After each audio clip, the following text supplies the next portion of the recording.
'Cause when the music fades and all is stripped away, and I simply come, longing just to bring something less of worth that will bless. One of those questions we tend to ask children all the time what do they want to be when they grow up, right? And they draw pictures and hang them on the hallways of their schools. Anyway, if you were a Jewish parent at the time of Christ and you asked your child what they wanted to be, the exciting answer would be a Pharisee. And we don't usually think about that when we think about the Pharisees because we think about their conflict with Christ. They get this bad reputation in the gospel. But that probably wasn't representative of all the Pharisees, right? No one believed more than them. No one believed with more strength. No one believed with more firmness of faith in the dark times like the Pharisees. So, with that as a background, let's look a little deeper into this parable we hear this weekend. So, a Pharisee comes into the temple to pray. And St. Luke tells us carefully that the Pharisee addressed the prayer to himself. Oh God, I thank you that I'm not like the rest of humanity, greedy, dishonest, adulterous, and he lists all his merits. Now, if you think about the Pharisees through that lens that we just discussed, right, we could see easily how this is a disheartening parable for the Jews. They would immediately pick up something's wrong, right, because they had such a good opinion of the Pharisees. It's similar to in our day if a bishop walked into the church and said, "Oh God, I'm thank you that I'm better than all my priests and everyone else," right? It would sound off to us because we expect so much of our bishops. Now, unlike the Pharisees, the listeners would assume that this tax collector in the parable would be dishonest and prideful and wicked. But what does he do, right? He barely steps foot in the temple. He never raises his eyes to the altar because he has so much shame. And he says quietly to the Lord, "Be merciful, for I'm a sinner." St. Luke gives us an aside at the start of this parable to help us understand the meaning. He says Jesus addressed this parable to those who were convinced of their own righteousness and despised everyone else. So, what's most disappointing about the parable is that the one who should be the most righteous and likely has put the most effort into becoming holy is the one who messes up, right? He's the prideful one.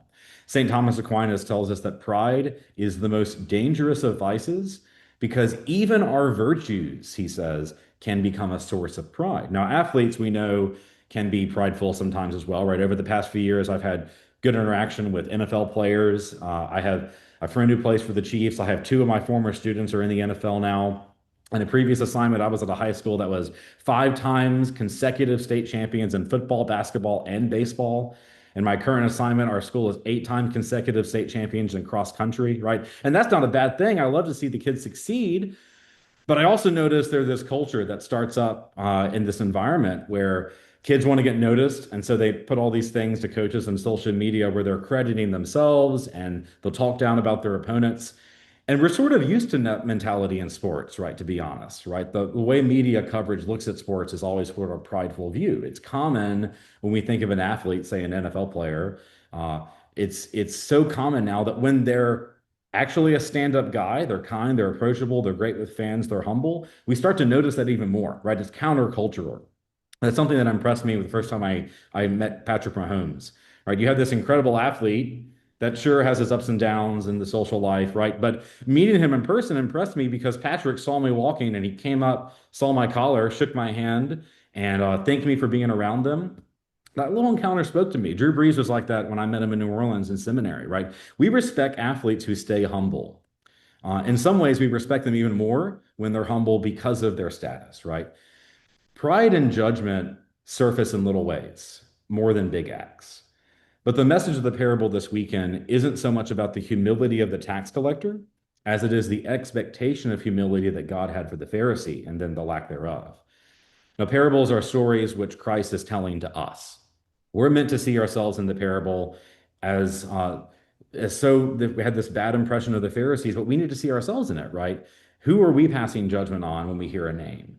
How do we approach God in our prayer? How do we consider our relationships with one another? How do we approach our mentality with one another? Is it with humility and gratitude, or is it with pride? So when I was in high school, COVID happened at the end of my senior year.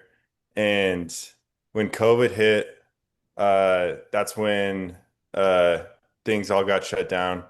I quit going to mass. I went to Catholic school from K through senior year of high school, and when I got to college, I quit going to mass. And during my time playing football, I didn't practice the faith at all.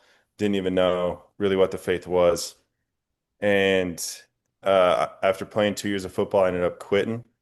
And after those 2 years, I was struggling to find my identity, and I was looking all over the place for it. I was looking in all different avenues, the party culture, whatever it was, skiing.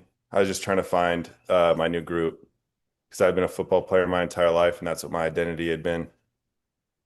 But uh, end of my junior year, I ended up hitting rock bottom and went to mass for the first time, and I had this huge pit in my stomach walking back to mass because I knew I just had to give it one last try before I gave it up for good. And when I'm walking into mass, uh, I'm just asking God, please help me please show me that you're real. And that is when I go sit down in mass, not really paying attention for the first part. And then the father gives up to give his homily, and he gets up there and he says, "Don't wait to become perfect to come to Jesus Christ. Come to Jesus Christ to become perfect." So this was like, it felt like the priest was talking to me, and it was a huge, my life basically did a 180 after this point. I started going back to mass, and fast forward a few months, I go to apply to be a focus missionary, get in, and when I go to apply to be a focus missionary, uh, I take the job because I know that I need to continue to grow in the faith. And over the summer, I was doing confession, and I had completely forgotten about this. I thought I could do it all on my own. And that's when the priest told me that uh, God didn't want me to, he didn't call me to be a focus missionary to make me a better person. He called me to be a focus missionary because he just wanted me to be around. And that really brought me back to when I converted and when I came back to the church. It was because I couldn't do it without Jesus Christ. I had to be with Jesus Christ to become perfect. Uh, and yeah, that that's a little bit of my own testimony. Thanks for listening.